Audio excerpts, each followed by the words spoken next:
Mən həftədə 2-3-4 günləri gəlirəm Dost İnklüziv İnkişaf və Yaradıcılıq Mərkəzinə. Səhər rejimlərində də oluram, bəzən günortadan sonra rejimlərdə də iştirak edirəm dərslərdə. Təsvir incəsənət, vitraj və bədii tikmə üzrə təlimlərdə qoşuluram. Dərs bitdikdən sonra asudə vaxtımız çox qalır. Əslində incəsənətlə yanaşı mənim badminton sahəsinə də, idman sahəsinə də marağım var idi.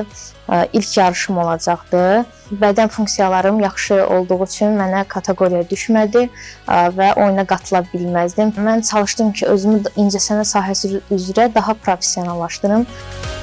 Burada təbiəti gəzməyi, təbiətin aurasını mənimsəməyi çox sevirəm və kitabxanada otururam, kitab oxuyuram. Ən çox detektiv janrlı, digər yoldaşlarla ünsiyyət qururam, çalışıram ki, emosional zəkamı inkişaf etdirməkdən çox sosial bacarığımı da inkişaf etdirim. Özümə sual verirəm ki, mən bu günlərin hansı fəaliyyətləri başa vurdum, nə etdim, nə bacardım. Mən bitmiş işlərimi dəhlizdə sərgilənərkən gördükdə çox qürur duyuram və hər işim məni çox qürurlandırır.